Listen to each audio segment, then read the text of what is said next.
Welcome to the BAMCAM podcast with Jack Burnett and Alison Castellano from Eater Financial Wellness, a financial advisory practice at RFG Advisory. In this podcast, we explore how life and financial well-being are intertwined. We'll look into areas concerning motivation and attitude, financial planning, investing, and much more. Our goal is to empower you with the information and resources you need to help manage your money and strive toward the life you've always wanted. So sit back, relax, and join us on this journey of uncovering your true self and achieving financial independence. Hello and welcome to the BAMCAM podcast with your hosts, Alison Castellano and Adrian Castellano. Hello, how are you guys today? Hi, we're doing great. Yeah, we're doing awesome today. Yeah, we had a little bit of technical difficulties before we got on, but we straightened them out and we had a lot of fun figuring everything out, didn't we? And we have no idea still what happened. Yeah. Well, Technology's our friend until it doesn't work. Exactly. And I just kept talking until you could hear me. So I was talking a lot about the weather and pickleball and wind and Well, you sounded great. people can't hear me. That is when I sound the best. Okay. So what have we got in store today, guys? So today we're actually going to do a deep dive on credit. And this podcast topic actually came from a listener request. Okay. A few weeks ago, we got an email from someone who said that she's in the process of buying a house and wants to understand credit better. And so we said, we got you, girl. Oh. And we're going to take care of it today. A listener all the way from Tampa, Florida. So we are expanding our horizons, I guess you could say. Ooh, very exciting, right? Yeah. So, Okay. So that's what we're going to start with credit. What is credit? So in the financial world, credit refers to a contractual agreement in which a borrower receives a sum of money or something else of value and commits to repaying the lender later with interest. Yeah. So there are many different forms of credit that include mortgages, car loans, personal loans. Something that's been a hot topic recently in the news, student loans. So there are definitely a lot of different topics here, lines of credit, things like that. But the number one most talked about form of credit, we're talking credit cards. And that's going to be something that allows the consumer, right, to purchase anything that they possibly want. And we mean anything, anything that you can possibly want or need, but mostly want, can be bought on credit through a credit card. So the card issuing bank pays the seller in full while extending credit to the buyer, who then must repay that debt over time, of course, while extending credit to the buyer, while incurring interest charges. And that's what gets you, obviously, those interest charges. There's, by law, a 21-day grace period before the interest on those purchases begins to accrue. And so that's why it is so incredibly important to pay off any sort of purchase that you have during that 21-day grace period, so that you don't build up that interest and then kind of snowball into bad situations. Yeah, exactly. So another thing that we often hear about is credit history. What is that? Yeah, so credit history, it's a record of your ability to repay debts, and that's demonstrated purely from your responsibility in paying them. Potential creditors, they'll review your credit history and basically make the decision whether or not to extend credit to you. Yeah. Sometimes I know young people have a hard time getting credit and establishing that credit history because they don't have any credit history. Yeah. And it's hard to start something from nothing. But credit history can be established by taking out a small personal loan or applying for a credit card with a small balance, sometimes even as low as $300, something really, really small, just to get you going. And that can demonstrate how well you manage your credit and give you a chance to start making payments on time and establish that credit history. Yeah. It's all part of building basically a portfolio of history to basically go as you progress through life. So a credit score, it's a 3-digit number. We're really familiar with the commercials. We hear them all the time. We're watching TV. It basically gives lenders, they use them to decide whether or not you can get that mortgage, a credit card, or some other line of credit. And then the interest that you're going to be charged on that credit. The score is basically a picture of your credit risk, you could say, to the lender at the time of your application. The riskier that you appear to the lender, the less likely that you will be able to get the credit, or if you are approved, the more it's going to cost you, the more that you will end up paying to borrow that money. And so we hear the credit scores, we hear, that 3-digit number, but what exactly is a good or excellent credit score? This is a rough breakdown for you, but they're going to send from 300 to 850. And that excellent range is basically from 800 to 850. If you're in that range, you're doing extremely well. It's going to take you a little time to get there, but once you get there, if you can hold it around that range, you are doing extremely well. The very good range is from 740 to 799. We call it 670 to 739 good. Fair is going to run between 580, 669. And then poor is from 300 to 579. So again, the ultimate goal here is to build your credit score over time and try to get it into that good, very good, and if not, excellent category. And one thing I want to point out is that as a married couple, we've combined our finances, but we each have our own individual credit scores. So credit scores are assigned to the individual, not to the couple. Yeah. And it just so happens ours are pretty close. Yeah, ours are really close. And I think that's part of because we've merged our finances together and we're our mortgage gets paid and it affects both of us because So it gets paid on time. If I forget to pay our mortgage one month, I'm hurting you. It's going to hurt me too. And me. Yes. So please don't do that. But like we said, the higher your score, the better. And the most well-known scoring system was developed by the Fair Isaac Corporation, and it's called your FICO score. There are 5 factors that go into your credit score. So the first one is your payment history. It's your track record of paying back your debts on time. A history of prompt payments of the minimum amount due helps your score. Late or missed payments hurts your score. And that payment history is a pretty big chunk. It's about 35% of your credit score. So paying on time and paying at least the minimum is really, really important. Yeah. And so here's another big chunk. This is going to make up 30% of the overall credit score.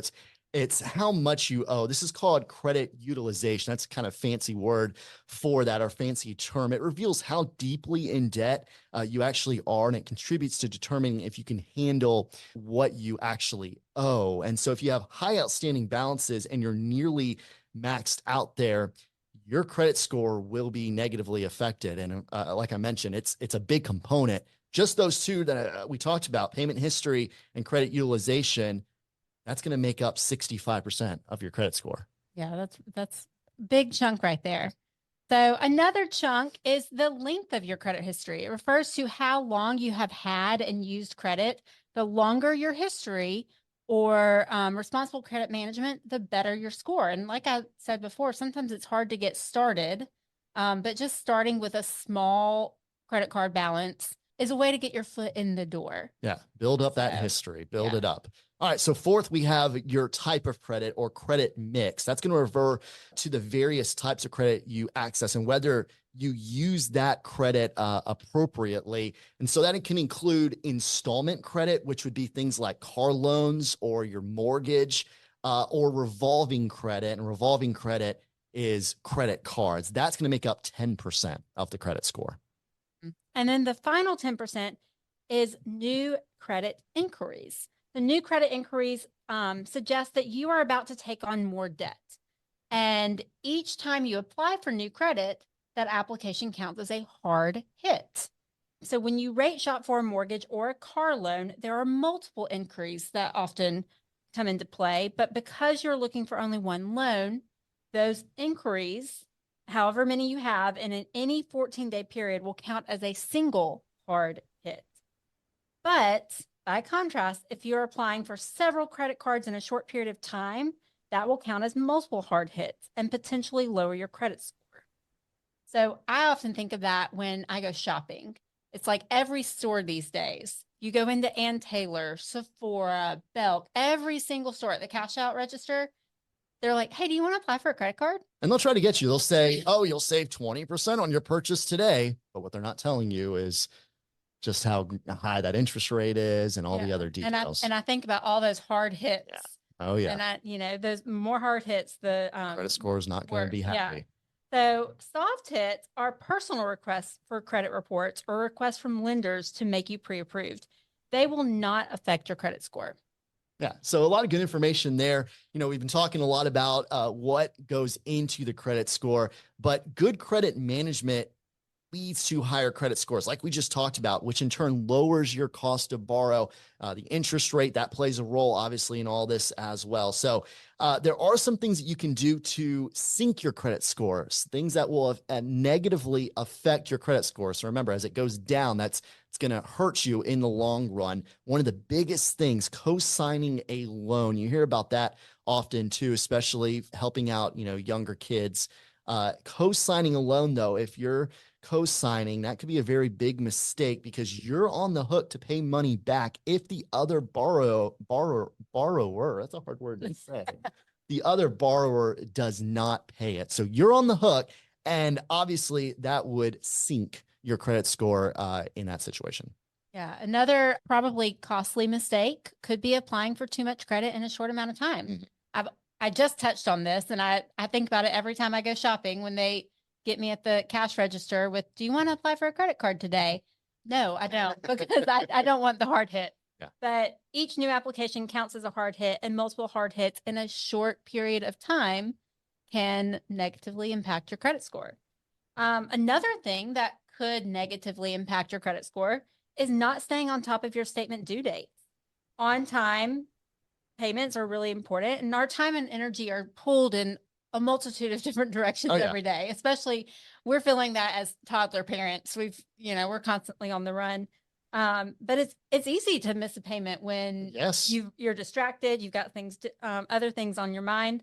But remember, your payment history is a component of your credit score, and late and missed payments will hurt your score. After 3 p.m., forget it. Once we pick Laura up from daycare, if we had something that we were supposed to do, you can forget about it because it's got to wait till the next 100% of our attention is on Laura, making sure she is fed. She's a picky eater, making sure she's ready to go to bed, which that's been a challenge lately as well. So, that's a big one. And not paying all your obligations in a timely manner, that can certainly affect your credit score. We're talking utility bills, rent, monthly payments, anything can be reported to the credit bureaus. So a tip for you, save due date alerts. It sounds simple, but they'll sneak up on you. You'll forget about something, especially if it's something that you don't already have automatically coming out of your bank account. You want to make sure if you're paying it manually, you set those due date alerts so that the bills, you don't miss a payment when they're coming up. You can do that on your phone. There's lots of apps, things of that nature. Or if you're old school and you want to just write it down on a piece of paper, I sometimes do that on our desk. I'll put a bill sitting in our desk organizer, and I will write the date on the front of the bill just to make sure I see it on a daily basis and I don't forget about it. So whatever it takes, just set up those due date alerts. Again, it sounds silly, but when life comes at you fast, it's very easy to forget to pay something off, and that's just going to hurt you big time in the long run. So paying on time, it's one of the most important steps to improving your credit score. Yeah. And another potentially costly mistake is spending to get rewards. So that's kind of like, I just feel like I see a lot of credit card commercials these days talking about the reward systems. And if you're spending to get the rewards, just to get the rewards, you're incurring extra debt. The interest you're paying on that debt could wipe out the value of any rewards. So that's really a slippery slope there. It can be beneficial, certainly can, but you need to be paying 100% attention to it to make sure you are not falling into we'll call it the trap they want you to fall into. Yeah. Yeah. There's a lot of things with credit cards that kind of feel a little bit like a trap. They're trying to get you. Now let's switch gears here and talk about what lenders consider when they're deciding whether to extend credit to you. They consider what I'm going to call the 3 C's. And we're not diamond shopping today. If you've been diamond shopping, you know about some 3 C's. That'll be another episode. But the 3 C's, they consider character, collateral, and capability. Yeah. So let's talk about character first. That's essentially your credit score, your credit history. Do you have a track record of paying your obligations in full and on time? Yeah. Yeah. So collateral, that's going to be the second C. It's basically the property that you pledge as security for repayment of the loan. So for example, if you fail to make your mortgage payments, the bank will come after your home. If you fail to make payments on your car, repossess your car, things of that nature. So that's collateral. And finally, they consider your capability of paying a debt. So capability being the third C. Your income determines your capability to service a debt. Now I think about that C especially a lot because I like to go on Zillow. So it doesn't.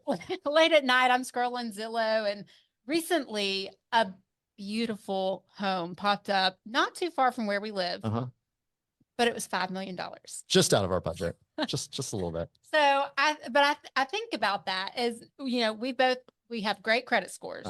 We pay our obligations on time.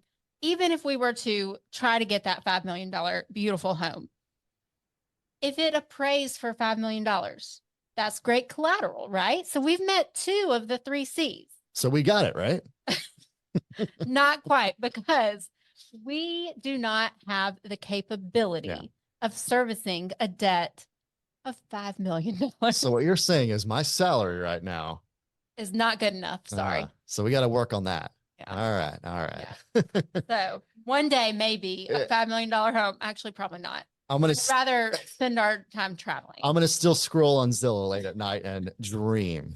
All right. So let's completely shift gears. You may be wondering how bankruptcy affects your credit. Bankruptcy offers an individual or business a chance to start completely fresh by forgiving debts they can't pay. And meanwhile, those creditors, they have a chance to get some repayment based on the individual's, or if we're talking business, a business's assets available for liquidation. Yeah. So declaring bankruptcy can help relieve you of your legal obligation to pay your debt, but it will also lower your credit score, making it more difficult and potentially more expensive to get a loan, a mortgage, a credit card, etc. I want to point out, making it more difficult, but not impossible. Yeah. It is important to note that bankruptcy doesn't leave a lifelong black mark on your credit score or on your financial life. In fact, it's only reflected on your credit score for 7 to 10 years, depending on the type of bankruptcy that's filed. So restoring your financial good name will take time and discipline. Yeah. Like a lot of things in your financial life, they take time and discipline. So 2 words that I've heard quite often over the last several months. Yeah. Yeah. So we've talked about a lot of very important topics here on this podcast. I want to kind of just wrap all this back together here and kind of give a quick little recap. If there are 3 points that you take away from this, I think these are the 3 most important ones. The first being your credit score can and likely will have a significant impact on your financial life. The credit score, again, I go back to the commercials. You hear them all the time. You want to be able to improve your credit score over time, and you want to have a good understanding of what all goes into that. So hopefully this episode is helping you with that. A good or higher credit score makes you more likely to qualify for loans and perhaps receive a better interest rate, saving you money in the long run. And if you're in a place where you don't need any loans the rest of your life, highly unlikely, but great for you. The vast majority of us, we will need loans. So the credit score is very important. And third, this is really important, I think. Monitor your credit score so that you can take steps to improve it if necessary. So if you find out that your credit score is in the 500s and you want to get into the 600s, that's a goal here over the course of next little while of time. Monitor it so that you can take steps and kind of come up with a game plan based on some of the tips that we've given you today to be able to pinpoint exactly what you need to do to be able to improve that credit score so that you are in a better place over time. And as always, if you need help coming up with a game plan to tackle your debt issues, we would love to help. But if you have any questions or if you have podcast suggestion topics, we are always open for that as well. So you can reach out to us. You can email our team at info@eaterfw.com, or you can schedule a meeting through our website, www.eaterfinancialwellness.com. That's ITER for Eater. Or you can give us a call. My cell phone number is 205-504-9868. If you'd like to call me, mine is 813-385-2804. Very important information, guys. I have to tell you, too, you really should be keeping track of your credit report. I had an issue myself where a mortgage payment literally got lost in the mail. I know it sounds like a story. I know, but it was true. And when it was all taken care of, somehow it was still counted as late. And I didn't realize that for like a year. Oh, wow. Oh, wow. Nosedived my score by like 100 points. Yeah. It was insane. Yep. I did get it straightened out. I was able to, get it all, fixed. But boy, it was a headache. Yes. But thank you for all this information, and thank you to the listener who suggested it. What a good Yes. All right. Well, thank you for listening today. Please like, follow, and share this podcast with your friends next time. Until next time, I'm Wendy McConnell. Thank you for listening to the BAMCAM podcast with Jack Burnett and Alison Castellano from Eater Financial Wellness, a financial advisory practice at RFG Advisory. To get in touch with us, visit today's show notes or go to our website at www.eaterfinancialwellness.com. That's ITER financialwellness.com. And please click the follow button to be notified when new episodes become available. Content here is for illustrative purposes and general information only. It is not legal, tax, or individualized financial advice, nor is it a recommendation to buy, sell, or hold any specific security or engage in any specific trading strategy. Information here may be provided in part by third-party sources. These sources are generally deemed to be reliable. However, neither our guest nor RFG Advisory guarantee the accuracy of third-party sources. The views expressed here are those of our guest. They do not necessarily represent those of RFG Advisory, its employees, or its clients.